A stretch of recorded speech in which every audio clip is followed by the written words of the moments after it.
Antonio Ledesma es uno de los líderes más conocidos que tiene la democracia venezolana.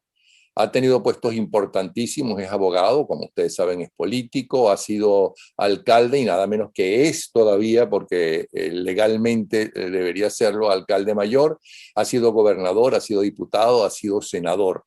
Es decir, que conoce el monstruo, como quieren llamarlo, por dentro. Y hablando de monstruos, pues el más reciente trabajo de investigación que ha hecho y que está a punto de ser publicado se llama La Tumba. Pero además de llamarse La Tumba, tiene un subtítulo que es Secuestro en Venezuela.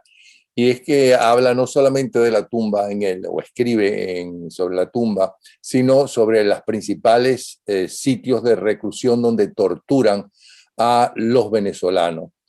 Y quería hoy hablar con él. Hace pocas horas atrás hablamos con Tamara Sujú sobre cómo está organizada la represión en Venezuela de Maduro hacia abajo, cosa que quieren ocultar evidentemente frente a la Corte Penal Internacional y que es absolutamente imposible que puedan engañar a la Corte Penal Internacional.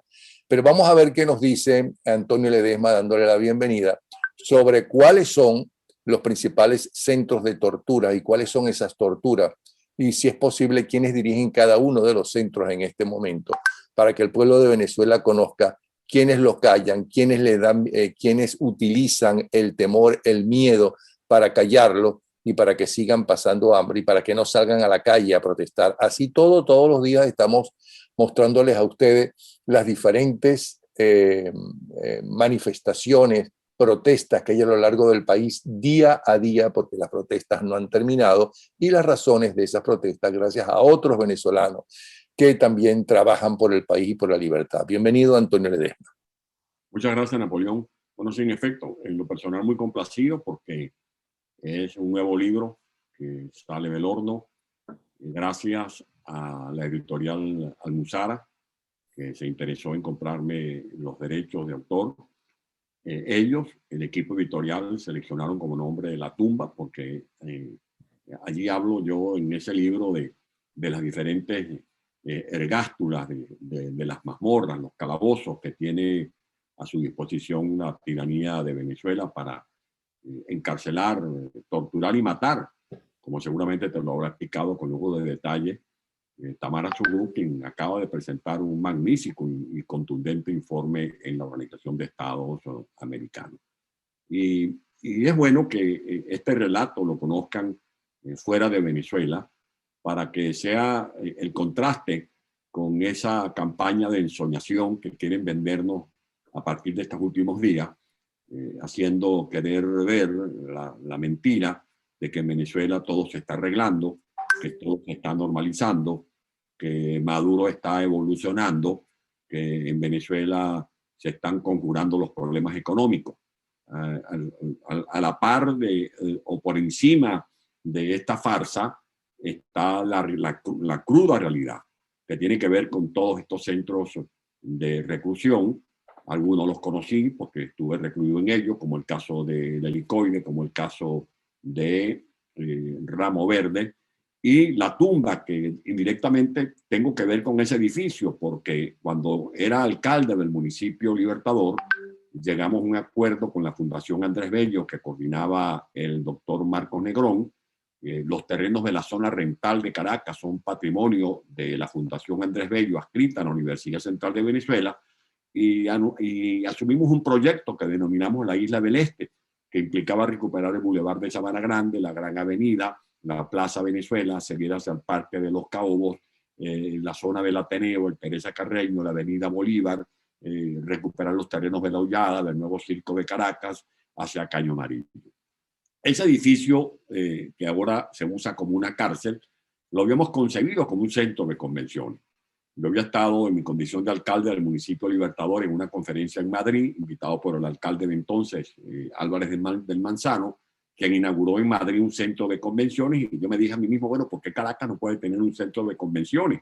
Y en las conversaciones con el doctor Marcos Negrón y los planificadores de la Fundación Andrés Bello, bueno, llegamos al acuerdo de revisar las variables. A mí me correspondió desmontar el elevado que estaba en la Plaza Venezuela, me correspondió recuperar los terrenos, desalojar allí una churrata que había allí donde se presentaban espectáculos, reorganizar a los buhoneros, a los libreros, y se inició el proyecto de la construcción del edificio.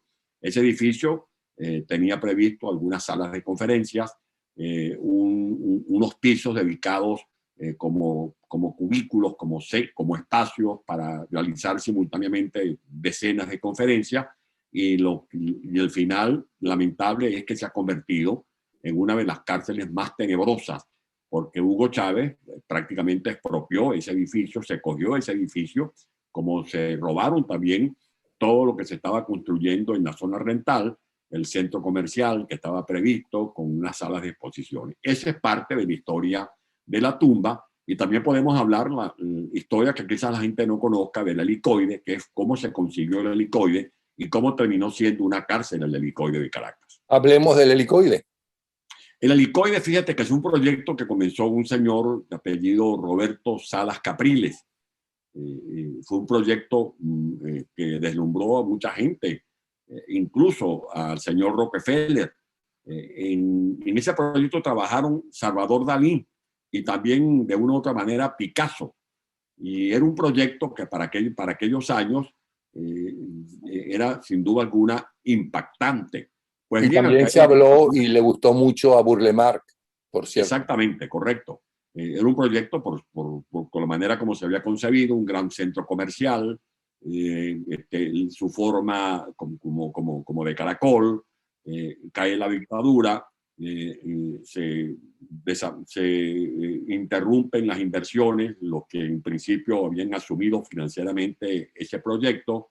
El problema que hemos tenido en alguna medida de falta de continuidad administrativa, eso lo vemos en muchas partes de Venezuela, que cambia un presidente y no se termina la carretera, no se termina el parque deportivo, ahora cambia un gobernador y cambia un alcalde, y vemos que se convierten en cementerios proyectos que se habían iniciado y que quedaron inconclusos, desde la iglesia, la escuela, el hospital o el camino vecinal. Bueno, eso ocurrió lamentablemente con el helicoide, y este proyecto terminó dando tumbos, y finalmente se convirtió en un centro policial, primero como la sede de lo que era la DICIP, después del SEBIN, y desde luego cobra notoriedad porque en el régimen de Chávez y de Maduro, allí se instalan calabozos donde no solamente se hostigan a los que son detenidos y a los que se les deniega el derecho a la legítima defensa, debido proceso, sino que se cometen todo tipo de tortura. Otra cárcel es la de Ramo Verde, en la que estuve también recluido. Esta en principio era una cárcel militar, está rodeado de barrios en la zona camino hacia Los Teques, a San Antonio de los Altos. Muy próximo está la cárcel de mujeres conocida como el INOF. Están en los alrededores un campo deportivo, un mercado, y termina siendo una de las cárceles más famosas, más conocidas dentro y fuera de Venezuela, porque allí terminamos recluidos dirigentes políticos, líderes políticos, ciudadanos civiles y militares, y al lado de esta cárcel de carácter militar está también la de la DIGESIN.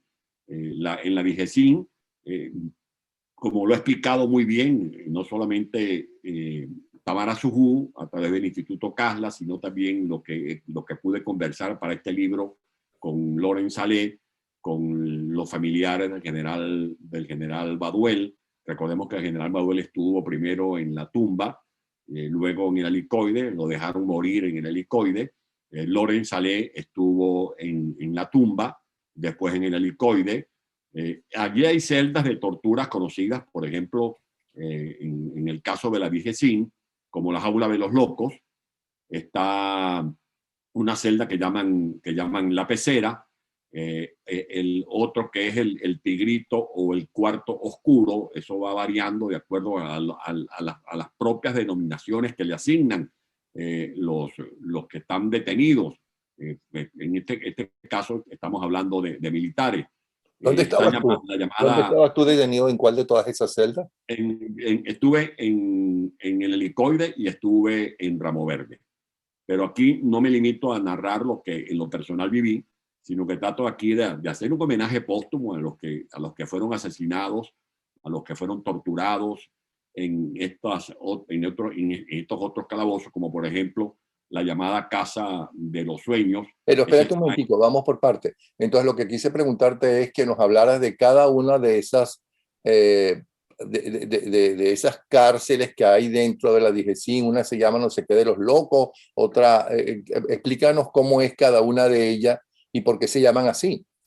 Bueno, la celda, por ejemplo, la que llaman la Casa de los Sueños, que eso está en la DIGESIN, ahí aplican torturas, todo tipo de tratos crueles, inhumanos, tratos degradantes. Trataron de maquillarlo cuando fueron de visita la Comisión de Derechos Humanos adscrita a Naciones Unidas. Está otro que llaman, ahí aplican lo que se conoce como la tortura sonora, la corneta, que es un sonido intenso que dejan de manera continua, permanente. Eso aturde a los que están detenidos. Son como esas sirenas que encienden, por ejemplo, en Ucrania, cuando en los sitios donde hay toque de queda, o como las que prendían en las zonas donde hay sismos, por ejemplo, en Chile. Este tipo de torturas se le aplican a los que están en esta celda. Hay otras en las que, por ejemplo, que están en sótanos y allí terminan prácticamente envenenando con monóxido de carbono que emanan de los vehículos. Eso va envenenando a los detenidos.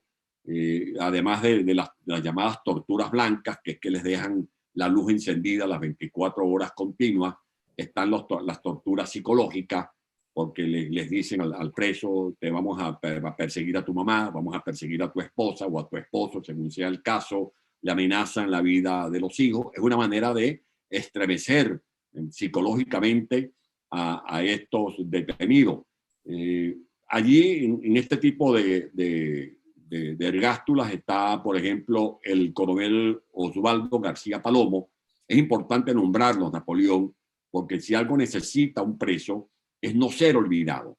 Este preso sepa que hay alguien que lo está recordando, que está haciendo vibrar su nombre, que está abogando por su libertad, por sus derechos humanos. Eso es lo que pide la familia del general Héctor Hernández da Costa, es lo que esperan los esposos Marrufo y Delgado. El caso del teniente coronel que hizo una huelga de hambre a finales del año pasado, Igber Marín Chaparro, permíteme un paréntesis, Igber Marín Chaparro es el alférez mayor con la mayor calificación en la historia de las academias militares de Venezuela.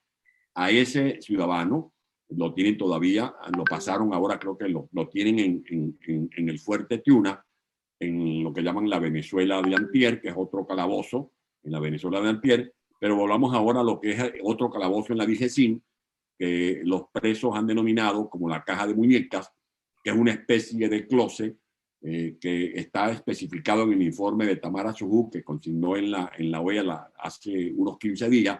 Mide 60 centímetros por 60 centímetros, con una altura de 2 metros 75 centímetros. Eso parece como una caja de esas que se utilizan para los sistemas de electricidad, donde colocan los medidores.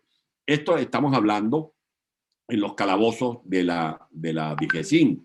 El ataúd, porque es una suerte de espacio muy limitado, donde apenas cabe la persona, la colocan de pie y es como un ataúd en posición vertical, donde al detenido lo esposan con las manos hacia atrás. Prácticamente no tiene margen de maniobra, de poder movilizarse, según los informes de las organizaciones que hacen el seguimiento de estos calabozos. Hay presos a los que colocan allí hasta por 72 horas continuas.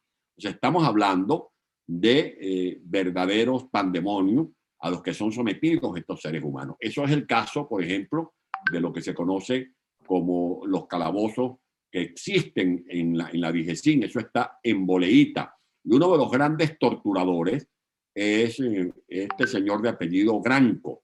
Este señor de apellido Granco, que no solamente usa su rango militar para cometer estas torturas, sino para robar inmuebles. Por ejemplo, la casa que heredó mi esposa y mis hijas de su padre, del señor Capriles, se la robó y tiene allí, no sé si a su esposa, a su amante, en la casa que es de nuestro patrimonio. Pero esto es un paréntesis nada más para que veamos qué tipo de gente están manejando, quiénes son los torturadores que manejan las cárceles donde se someten a suplicio, como por ejemplo lo hicieron con el capitán Juan Carlos Caguaripano. El capitán Juan Carlos Caguaripano le hicieron todo tipo de torturas físicas, le machucaron, incluso le golpearon sus genitales, lo sometieron a cuartos oscuros, y cuando no era el cuarto oscuro era la llamada nevera, donde le ponían a alta, fría, temperatura muy fría de manera continua, y cuando no es la tortura del sonido permanente, es la tortura blanca, que es las luces encendidas de manera continua. Esto lo vivió no solo el capitán Caguaripano, sino también Loren Salé. A Loren Salé trataron de inducirlo al suicidio. No sé cómo ese muchacho soportó todo lo que tuvo que soportar allí en la tumba. Igual el general Baduel, que después lo sacan de la tumba, como ya dije, y murió en la cárcel del Helicoide. Está el caso de detenidos a los que no les permiten ningún tipo de visita, que tienen problemas de salud, como el caso del capitán de la Sota. El capitán de la Sota, después de tanto protestar, su madre y su hermana, sus familiares, lo pasaron de la DIGESIN hacia el Fuerte Tiuna, donde funcionan estos calabozos conocidos como la Venezuela de antier. Son unos 12 calabozos, los parapetearon, los pintaron, pero en todo caso siguen siendo víctimas de tratos crueles, de mala alimentación, de restricción de visitas de sus respectivos familiares. Entonces nos has hablado hasta ahora de la tumba, el Helicoide, Ramo Verde, la DIGESIN y Fuerte Tiuna. ¿Qué otros sitios de reclusión para torturar tiene la narcodictadura? Pero está el caso, por ejemplo, de la Penitenciaría General de Venezuela, en mi pueblo, donde yo nací, en San Juan de los Morros. Se conoce ahora como la 26 de julio.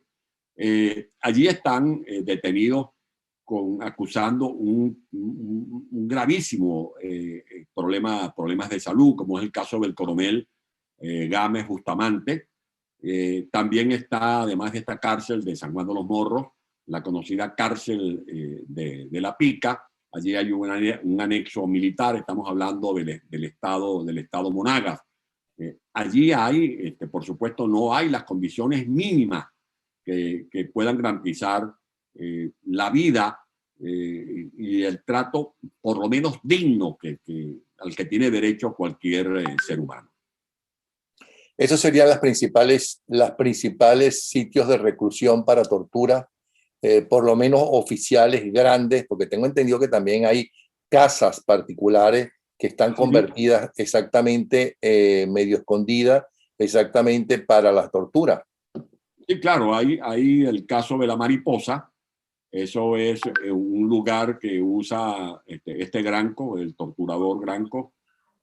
Otros personajes que fueron denunciados con nombres y apellidos están denunciados ya en la Corte Penal Internacional, están denunciados en el informe del Instituto Casla en la OEA, los ha denunciado el propio Loren Salé en la Unión Europea, los ha denunciado María Estigueta Granco, la hija del doctor Aristigueta Granco. El caso de, por ejemplo, de lo que es la zona de la Mariposa. Ese es uno de los sitios donde lo tenían como una suerte de zona de entrenamiento para hacer el tiro al blanco, y ha terminado siendo un lugar donde, por órdenes de Nicolás Maduro, de Vladimir Padrino, hay que nombrarlos también, que la gente sepa que sus nombres están en los expedientes de la Corte Penal Internacional, de Iván Hernández Dala, del general de división Carlos Terán Hurtado, del comisario Carlos Calderón Chirinos, del general de brigada del coronel Franco Quintero, del general Esteban Guerrero Mijares, del general José Brito Hernández.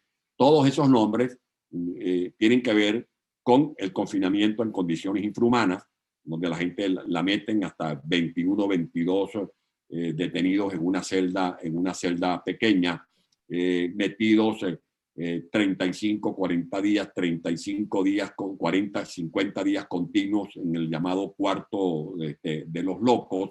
Allí las víctimas permanecen totalmente incomunicadas de sus respectivos familiares, con bajas temperaturas, sin ningún tipo de material de lectura, ni siquiera un pedazo de papel.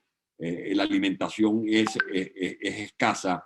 Está el caso de la violencia sexual a la que son sometidos muchos detenidos. Hay incidencias, así se llama en la Corte Penal Internacional, cuando se habla de una víctima se debe acuñar el término de incidencia, donde estas víctimas fueron desnudadas de manera total, en pelotas, como se dice coloquialmente, y a veces los dejan con su ropa, nada más con su ropa interior, mientras son torturados, y así los interrogan, los van interrogando en medio de grandes carcajadas y todo tipo de burla.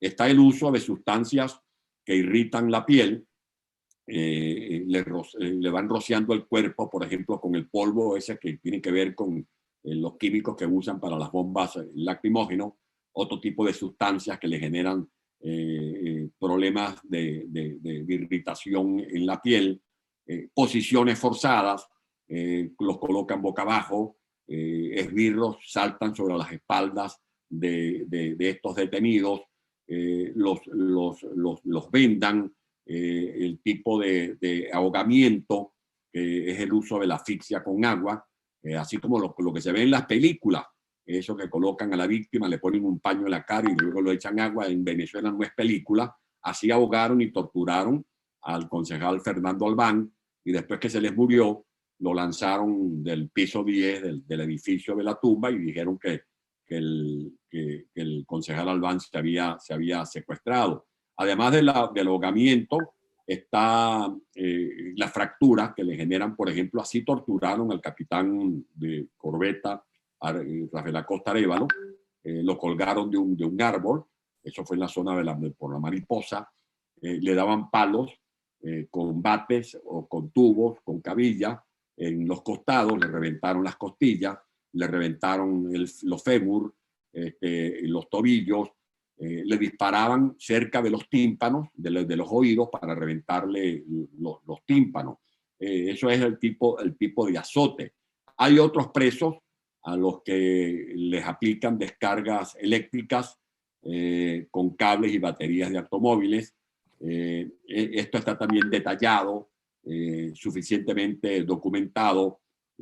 Bueno, es algo realmente pavoroso. Y mientras los torturan y le hacen todas esas cosas. El problema no es lo que ya uno ha vivido, ya uno está vivo, El problema son los presos que todavía siguen recibiendo golpes, los presos a los que encapuchan, los esposan y los dejan así encapuchados durante 24 horas, 48 horas, 62, 72 horas. O sea, es algo realmente pavoroso, y por eso es insólito que haya gente que diga que Venezuela se está normalizando porque le devolvieron un centro comercial robado a un grupo económico. Bueno, en Venezuela le han robado la vida a decenas de jóvenes. ¿Cómo le devuelven la vida al hijo del doctor Cañizales, que no deja de llorar cada vez que lo vemos aquí en España? Ese señor lo que hace es llorar por su hijo. ¿Cómo le devuelven la vida a Pernalete, a Neomar Lander? ¿Cómo le devuelven la vida a Vallenilla? ¿Cómo le devuelven la vida a Óscar Pérez, a sus compañeros que asesinaron? Porque eso no lo van a poder modificar. Ese expediente está con los videos, que fue en tiempo real, por órdenes de Nicolás Maduro. El inspector Óscar Pérez se había prácticamente rendido y Maduro ordenó que lo mataran. Eso es un crimen de lesa humanidad. ¿Cómo van a borrar lo que hicieron con el capitán Rafael Acosta Arévalo, que se les murió en la audiencia, en el tribunal, porque lo llevaron después de haberlo torturado, de haberlo sometido a ese tipo de suplicio? Esas cosas no se pueden olvidar, y por eso toda esa gente que ha sido azotada con golpes de cabillas en las piernas, en la zona lumbar, en las costillas, los que han sido ahogados con la asfixia, los que han sido colgados, a los que han sido torturados en el calabozo conocido como el locutorio, o como en la nevera, o como en la celdita. Eso no se olvida. No se Ahora, olvida. Antonio, Esa es la lucha que tenemos que seguir dando. Antonio, mientras les hacen todas esas torturas, les hacen preguntas. Y si les hacen preguntas, ¿qué preguntas les suelen hacer? Bueno, que primero que se incriminen a sí mismos, que acepten dar falsos testimonios. Por ejemplo, al señor, el que conocíamos como el aviador, Rafael González, si no me equivoco, el Rodolfo González, que estaba en la causa conmigo. Él lo tenía en el helicoide cuando yo estaba en Ramo Verde. A ese señor, la fiscal Harrington le propuso que si me acusaba a mí, él le daban algún trato, un mejor trato en el helicoide que le soltaban a su esposa. Ese señor se negó a testificar en mi contra porque él decía que eran mentiras, que no podía decir cosas, que no me conocía a mí. Él sabía quién era yo porque me conocía por la prensa, por las redes sociales. Al capitán, a un militar Arocha, que lo tenían en la tumba, lo sometieron a los peores tratos. El enfriamiento, la asfixia, la tortura psicológica, le amenazaban que iban a matarle a la mujer, a los hijos, a la mamá, le aplicaban, le daban electricidad, la asfixia, y todo para obligarlo a firmar una declaración anticipada en contra mía, en contra de Diego Barria, de Pedro Burelli, de María Corina Machado. Ese señor es el que aparece firmando un documento que después usaron en mi contra en el tribunal, por el cual la fiscalía pidió para mí 26 años de cárcel, en el que yo supuestamente estaba complotado con Julio Borges para matar a dirigentes de la oposición, entre otros a Leopoldo López. Ese tipo de cosas lo usan, por ejemplo, esos mecanismos. Hay un centro de tortura clandestino que está ubicado en la urbanización Los Chaguaramos, donde quedaba antes una dependencia de tránsito. Eso lo usan como un centro de torturas. Ahí llevan a los detenidos, les aplican cualquier tipo de maltratos físicos y psicológicos para obligarlos a armar expedientes. Si ellos, por ejemplo, están interesados en detener a un militar o en detener a un dirigente, a un luchador civil, bueno, le montan un expediente y lo llevan allí a ese centro de tortura, repito, ubicado en Los Chaguaramos. Está el tema de lo que es el centro de la Mariposa, del que ya hablamos, que es una de las sedes que utiliza sobre todo la gente de la Vigecín, donde el torturador Granco le aplica las torturas, las peores, las más horrendas torturas a los militares, a sus propios compañeros de armas, a los militares que de alguna u otra manera son reputados como sospechosos, o a los que meten en esas historias que si el golpe azul, etcétera. Ese tipo de acontecimientos es lo que tiene que ver con estos procedimientos que ya son conocidos como un patrón de conducta por parte tanto del régimen de Chávez en los tiempos de Chávez como ahora en los tiempos de Nicolás Maduro.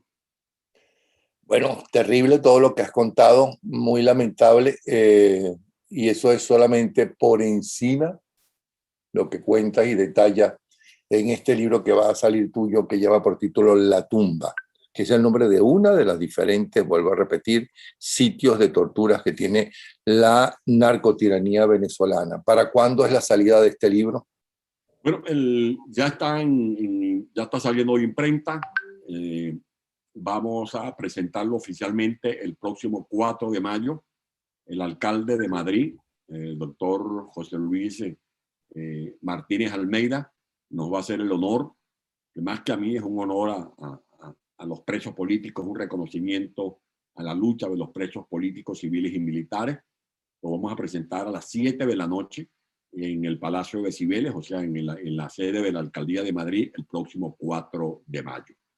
Estoy seguro que vamos a tener la presencia de muchos ciudadanos, no solamente de aquí de España, sino también venezolanos que están en contacto con nosotros, y posteriormente haremos distintas conferencias sobre el contenido de este libro, que es un homenaje póstumo a Rafael Acosta Arévalo, que lo acabamos de nombrar, a la lucha que está dando su viuda, ahora asilada en Bogotá. Es un homenaje póstumo al concejal Fernando Albán, al general Rafael Baduel, a Héctor Buitriago, al piloto Rodolfo González, de quien te acabo de hablar, que murió en el helicoide, al concejal Carlos Andrés García, al teniente Rafael Arriaza Soto, a Nelson Martínez, al productor Pedro Pablo Santana, a Franklin Brito, al indígena Pemón Salvador Franco y al señor Gabriel Medina Díaz. Hay que nombrar permanentemente estos mártires. Toda esta gente que murió luchando, porque Franklin Brito no se inmoló por un pedazo de tierra. Esa fue la razón de ser. Pero la verdadera motivación que llevó a Franklin Brito a hacer esa huelga de hambre, porque coincidimos cuando yo hice también la huelga de hambre en la sede de la OEA en Caracas, fue por los valores, por los principios de la justicia, de la libertad. Y esa es la lucha que dieron muchos estudiantes y siguen dando muchos venezolanos. Venezuela, Napoleón, está llena de Zelensky. Está llena de Zelensky. Si algún pueblo ha sido corajudo, si un pueblo ha sido valiente, ha sido el pueblo de Venezuela. ¿Cuántos jóvenes no se enfrentaron? Y se enfrentaron era con un cartoncito, con un escudito de cartón, con una banderita, con un pito. El hombre desnudo con una Biblia en la mano, la monja parada frente a una tanqueta, la abuela que desafiaba al soldado armado con un fusil, la gente correteando, asfixiada, se tiraba al guaire para tratar de salvarse de los gases lacrimógenos, decenas de mujeres y hombres haciendo filas para firmar en un plebiscito, en un revocatorio. En definitiva, es un pueblo que ha estado luchando más de 20 años continuos. Lamentablemente ese pueblo ha sido de una u otra manera traicionado. Y la dirigencia que tenía la competencia para tomar decisiones no actuó de manera correcta. Y lo mejor que podemos hacer no es seguir metiendo el dedo en la herida, sino ver si hay una verdadera voluntad y propósito de rectificación para reencauzar la lucha y para poder asumir una línea estratégica conforme la cual sea posible la definitiva recuperación de la libertad de Venezuela. Y yo supongo que ya a mediados del mes de abril se podrá conseguir el libro La tumba de Antonio Ledesma en Amazon, para empezar, sí, no solamente en las librerías, sino en Amazon, en la librería donde hay libertad para vender ese libro, ¿no? Sí, ya hay gente, estamos haciendo un esfuerzo para introducir este libro en Venezuela. Me imagino que vamos a correr todos los riesgos, porque no será fácil para estos torturadores, los que están ya denunciados en la Corte Penal Internacional, y llueva, truene, relampaguee, no van a evitar que sigamos haciendo la denuncia en la Corte Penal Internacional. Hay una maniobrita ahorita, o una maniobrota, más mejor dicho, de Maduro, de querer blanquear su Tribunal Supremo de Justicia. Está llegando a acuerdo, no sé con quién va a prestarse para esta vagabundería de querer decir que en Venezuela hay un sistema judicial autónomo, con la idea que va a ser infructuosa de querer impedir que continúe la fase de investigación en la Corte Penal Internacional. Ese es un tema muy importante. Te lo comenté a ti hace algunas semanas. La primera vez que hablé de este tema, mucha gente me dijo que yo estaba exagerando. Pues bien, no estoy exagerando. Hay una intención perversa por parte del régimen de acordarse con algunos factores que se hacen llamar de oposición, a los que les van a dar unos cargos de magistrado en el Tribunal Supremo de Justicia, para Maduro salir a decir ante la alta comisionada de derechos humanos en la ONU o ante el fiscal Karim Khan, no, que en Venezuela se resolvió el problema, que en Venezuela hay un Estado garantista, que en Venezuela hay el debido proceso, que a los procesados se les garantiza su legítima defensa, y eso sabemos que es absolutamente falso. Hace unas horas atrás ya Tamara Sujú nos explicó cómo es imposible que puedan engañar a los investigadores de la Corte Penal Internacional, y habló de cómo está organizado y cómo de Maduro para abajo todos están conscientes y son responsables de todas y cada uno de esas torturas y de esos pasos, que es una política oficial. Bueno, muchísimas gracias, Antonio, mucha suerte. Si van a transmitir en vivo el bautizo del libro, avísanos para anunciarlo, para que la gente pueda verlo, gracias a las nuevas tecnologías maravillosas que hay, ¿no? De verdad que muchísimas gracias, Antonio Ledesma. Y les recuerdo, Muchas se gracias a llama ti, La muchas gracias a tumba, toda la secuestro gente. en Venezuela. ¿Qué dijiste? Perdón. Muchas gracias a ti, muchas gracias a toda la gente que nos está viendo, y bueno, que nos ayuden a divulgar este libro, que es una historia no solo de mi fuga, porque él cuento cómo fue mi fuga, de lo que viví en la casa por cárcel, de lo que viví, que a veces la casa por cárcel termina siendo peor, porque en la casa por cárcel terminan presos la familia, los vecinos, es una cosa también espantosa, sino que este es un homenaje póstumo a todas las víctimas y es una manera de alertar a la comunidad internacional de la verdadera tragedia que estamos viviendo en Venezuela. Vamos a tenerlo en Amazon, vamos a tenerlo en las librerías y Dios mediante vamos a meterlo de alguna manera en Venezuela.